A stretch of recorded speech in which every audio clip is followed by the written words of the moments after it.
Do'stlik axborot kutubxona markazi taqdim etadi. Alisher Navoiy o'zbek adabiyotining buyuk dahosi, so'z mulkining sultoni. Navoiy nafaqat shoir, balki mutafakkir, davlat arbobi va insonparvar alloma edi.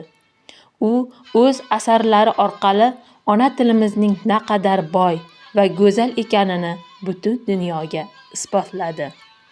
Hamza asari bilan turkiy adabiyotni yangi bosqichga olib chiqdi. Navoiy adolat, mehr, oqibat, ilm va komillik g'oyalarini ulug'ladi.